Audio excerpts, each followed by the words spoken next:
जय माँ काली।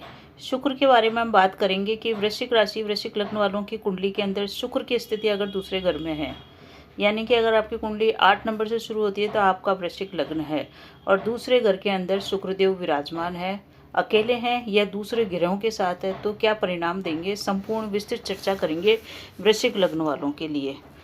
तो वृश्चिक लग्न है यानी कि आपकी मंगल की राशि का लग्न है, तो मंगल प्रधान आप व्यक्ति हैं। और जो दूसरा घर होता है वो हमारे धन का है, कुटुंब का है, साथ ही साथ वाणी का और प्रेतक संपत्ति का भी घर है।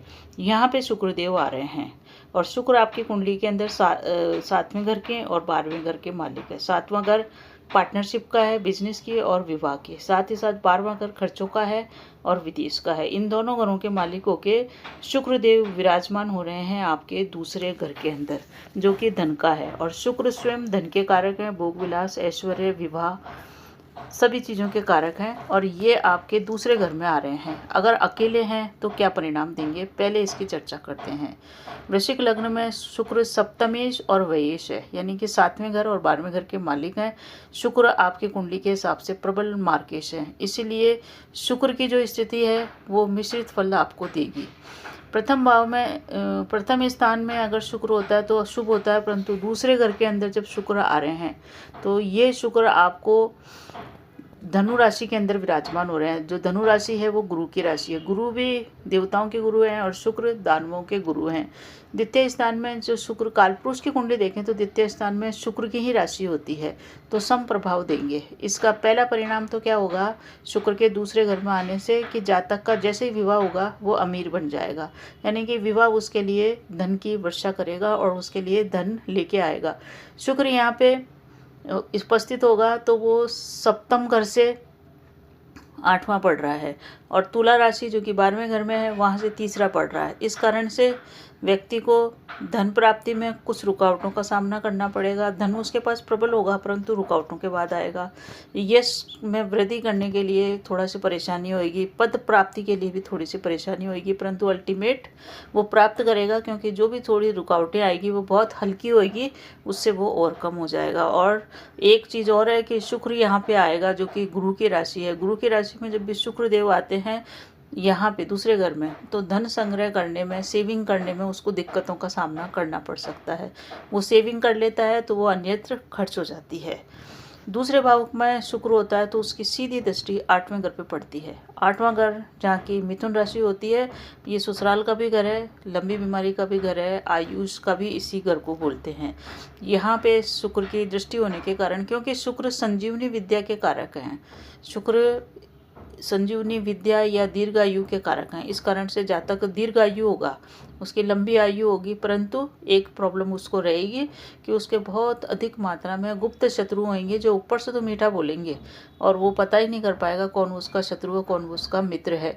क्योंकि वृश्चिक राशि वाले बहुत ही इमोशनल होते हैं, सीधे सरल स्वभाव के होते हैं, लोग बाग उनसे जलते हैं और जलने के कारण उसके शत्रु बन जाते हैं। वो दिखते नहीं है, वो उसके आसपास के लोग ही आपके होंगे जो आपको दिखेंगे नहीं और अल्टीमेटली वो आपका बुरा ही चाहेंगे और मन में आप उनके कपट रहेगा। दूसरे घर के अंदर शुक्र आता है, अष्टम घर पे दृष्टि होने के कारण एक चीज़ है कि जातक को धन प्राप्ति के अंदर अवश्य ही सफलता प्राप्त होती है। शुक्र की स्थिति यहाँ होने के कारण जातक के विपरीत लिंग वाले काफ़ी मित्र होते हैं। स्त्री है तो पुरुष, पुरुष है तो स्त्री, यानी कि वैसे पुरुषों के ऊपर ज़्यादा लागू होता है ये बात कि वो अगर शुक्र यहाँ पे है तो उसके काफ़ी अधिक, क्योंकि शुक्र महिला का कारक है तो उसके बहुत अधिक महिला मित्र हो सकते हैं ऐसे पुरुष के।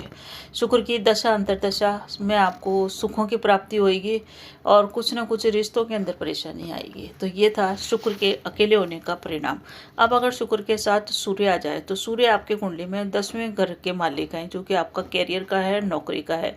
तो नौकरी का मालिक धन स्थान में, धन स्थान का मालिक के वो शुक्र जो कि स्वयं धन का कारक है, उसके साथ होने से जातक धनी होगा, जातक के पास बहुत अधिक पैसा होगा और विवाह के बाद उसका राजयोग स्टार्ट होगा और उसकी उन्नति होगी। तो शुक्र और सूर्य की युति में व्यक्ति को एक परेशानी अवश्य आएगी, वो होगी उसके विवाह के संबंध में।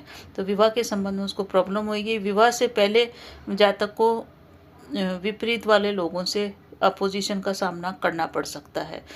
पुरुष है तो स्त्री, स्त्री है सो पुरुष, उसको नाम खराब करने के लिए लोग बाग प्रयास करेंगे, जो कि झूठा आरोप साबित होएगा। शुक्र के संग अगर चंद्रमा की युति हो जाए तो चंद्रमा आपके घर, आपकी कुंडली के अंदर 9th भाव के मालिक हैं, जो कि विदेश का है, धर्म का है, पिता का। और शुक्र जो कि सप्तमेश है, विवाह का स्वामी है। तो ऐसे में शुक्र चंद्र की युति होने के कारण जातक धनी होगा। दूसरा घर जो होता है वाणी का भी होता है, और चंद्रमा शुक्र मिठास है, चंद्रमा विनम्रता है। तो जातक बहुत ही विनम्र होएगा, उसकी वाणी में मधुरता होएगी, और वाणी के माध्यम से वो सबको प्रभावित करेगा, और धन उसके पास अच्छा होएगा।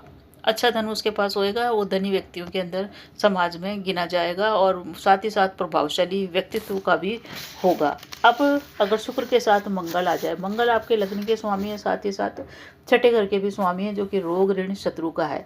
इस कारण से जातक को शुक्र और मंगल की युति है। तो पहला तो परिणाम आप ये देख लीजिए कि पूर्व जन्म में भी आप पति पत्नी थे। जो भी आपकी पत्नी इस जन्म में है या पति जो इस जन्म में है, वो पूर्व जन्म के ही आपके साथ आप साथी हो। इस जन्म में आपको आर्थिक विषमताओं का सामना करना पड़ेगा, यानी कि कुछ गरीबी आपको देखनी पड़ेगी, और उसके बाद आपको सफलता मिलेगी। यानी कि पहले तो धन का संकट और फिर धन की प्रचुरता ये अवश्य ही दे देगा। मंगल क्योंकि छठे घर के मालिक है, रोग ऋण शत्रु के मालिक बन के धन स्थान में आ गए, ये थोड़ा सा विपरीत परिणाम देगा। जातक खर्चीला हो सकता है, जिसके कारण उसका कर्ज की स्थिति हो जाए, या वो किसी को अपना धन दे दे और इसके कारण से उसको धन की परेशानी आ जाए। अब अगर शुक्र के साथ युति हो जाए बुध की, बुध आपकी कुंडली के अंदर देखा जाए तो अष्टम घर के मालिक बनते हैं, और साथ ही साथ वो 11वें घर के भी मालिक बनते हैं। यानी कि कष्ट के मालिक हैं, और अचानक धन प्राप्ति के मालिक हैं, और इच्छा पूर्ति के मालिक बन के शुक्र और बुध की यहाँ पे युति हो रही है आपके दूसरे घर में। तो ये युति होने के कारण, क्योंकि अष्टमेश आपके चले गए अपने से सप्तम में, इस कारण से आर्थिक संकट आपको जीवन में अवश्य ही आएगा एक बार, और आपके वाणी में भी दोष उत्पन्न होएगा। आपकी वाणी के अंदर इस टाइप की परेशानियां, आर्थिक परेशानियां आएगी कि आपकी वाणी में क्या कटुता आ सकती है। तो वाणी को आपको मधुरता बना के रखनी है। आप शुक्र के साथ अगर गुरु की स्थिति आ जाए, गुरु आपकी कुंडली में धनस्थान के मालिक है, जहाँ पे ही बैठे हैं, यानी कि वो स्वर्ग ही अपने ही घर में बैठे हैं। 5वें घर के मालिक है, जो कि आपका पुत्र का है, विवाह का है, वो विद्या का है और प्रेम का है। इन दोनों की युति होने के कारण जातक काफ़ी धनी होगा। वो अमीर बनने का जो प्रयास करेगा उसमें सफलता प्राप्त करेगा। जातक का विवाह के बाद भाग्योदय होएगा, यानी कि उसको जो धन की प्राप्ति होएगी वो विवाह के बाद होएगी। तो शुक्र गुरु की युति, यानी कि दोनों गुरु एक संग बैठ गए, दैत्यों के और दानवों के दोनों गुरु एक संग बैठ गए, ये आपको धन की वर्षा करवा देंगे और आपके पास अच्छा धन होगा। साथ ही साथ गुरु आपको मान सम्मान भी दिलाएगा, वाणी में बुद्धिमत्ता भी देगा। अब अगर शुक्र के साथ शनि की युति हो जाए, तो शनि आपकी कुंडली में तीसरे और चौथे घर के मालिक है, यानी कि आपके पराक्रम के और आपके माता के घर के मालिक है, सुखों के मालिक हैं। इन दोनों की युति होने के कारण जातक के जीवन में भौतिक सुख सुविधाओं की कोई कमी नहीं होगी। शुक्र शनि वैसे भी युति अच्छी कहलाती है। आपके जीवन में भौतिक रूप से काफ़ी सुविधाएं रहेगी, आप ऐश्वर्य की चीज़ें अच्छी रहेगी, आपके पास धन भी आपके पास पर्याप्त रहेगा। और मित्रों के घर, मित्र यानी कि तीसरे घर के मालिक है, तो मित्रों के माध्यम से आपको लाभ प्राप्त होएगा। आपको सोशल मीडिया से लाभ प्राप्त होएगा। आप अपने पराक्रम से भी धन प्राप्ति करेंगे। माता के साथ आपके संबंध अच्छे रहेंगे, माता से आपको लाभ होएगा। तो ये आपको आसानी से सभी चीज़ें दे देगा। शुक्र और शनि की युति बेस्ट है आपके लिए। अगर आपका स्कॉर्पियो लग्न है, शुक्र और शनि एक संग बैठे हुए हैं दूसरे घर के अंदर, यानी कि धन भाव में, धन संचय आप कर पाएंगे। अब अगर शुक्र के साथ राहु आ जाए, राहु हर चीज़ को बढ़ाता है, और शुक्र है जो कि सौम्य ग्रह है, भोग विलास ऐश्वर्य प्रेम के कारक हैं। इसके कारण से प्रेम प्राप्ति के लिए आपको आपकी इच्छाएं बलवती हो जाएगी। इसके कारण धन प्राप्ति का भी आप प्रयास जो भी करेंगे वो गलत मार्ग पे आपके जाने की प्रबल संभावना है। जिस भी जातक की कुंडली में शुक्र राहु की युति होती है वो गलत मार्ग पे आसानी से चले जाता है, वो अपनी इच्छाओं को कंट्रोल नहीं कर पाता है। विशेष करके 7वें घर के मालिक है, इसके कारण से वैवाहिक सुख प्राप्त करने के लिए या अपने आनंद की प्राप्ति के लिए वो गलत मार्ग पे जा सकता है। उसको अपने चारित्र के ऊपर कंट्रोल रखना चाहिए। 12वें घर के मालिक है, इसके कारण से वो अपना धन गलत जगहों पर खर्च कर सकता है, और गलत जगहों पे धन खर्च करने के कारण उसको धन की कमी हो सकती है। तो शुक्र राहु की युति आपको संकट में डालेगी, आर्थिक रूप से, फाइनेंशियल रूप से लॉस कराएगी, और आपको रिश्तों के अंदर परेशानी भी ये देगी। इस युति को कंट्रोल में करने के लिए अगर आप महिला हैं तो आप एक चीज़ ध्यान रखें कि दोपहर में 12:30 से लेकर 1:30 बजे के बीच में आप अपने आँखों में काजल नहीं लगाएं। साथ ही साथ इस समय 12 से 1:30 के बीच में खट्टी चीज़ों का सेवन भी आप न करें और 12 से 1:30 के बीच में किसी भी प्रकार की अभद्र वाणी भी आप प्रयोग न करें, तो ये युति आपको खराब परिणाम नहीं देगी। अब शुक्र के संग अगर केतु की युति हो जाए तो केतु कहता है कि सब चीज़ें छोड़ो, भोग विलास छोड़ो, मोह माया छोड़ो और अलग हटो इन सब चीज़ों से, सांसारिक मोह माया से। और शुक्र कहता है भोग विलास में डूबो, धन की प्राप्ति के प्रयास करो, ऐश्वर्यशाली जीवन जियो, विलासितापूर्ण जीवन जियो, आनंद की प्राप्ति करो। तो दोनों विपरीत स्वभाव के ग्रह एक संग आ गए। शुक्र कहता है लगो, हर चीज़ के अंदर लगो। केतु कहता है सब चीज़ को छोड़ो, क्योंकि केतु क्या है, कैंची है, हर चीज़ को 2 टुकड़ों में काट देता है। धन स्थान में होने के कारण धन को भी काट देगा, धन की कमी करा देगा। धन संग्रह का भी यही घर है दूसरा, तो आप सेविंग नहीं कर पाएंगे, आपकी सेविंग खत्म हो जाएगी, या सेविंग करने का जितना प्रयास करेंगे उसमें आप असफल रहेंगे। मौज शौक के अंदर हो सकता है आप बहुत अधिक पैसा खर्च कर दें, इसके कारण भी आपको धन की कमी रह सकती है। तो ये था शुक्र के गोचर का दूसरे घर में प्रभाव। कैसा लगा आपको वीडियो पसंद आए तो कमेंट में जय श्री राम अवश्य लिखिए।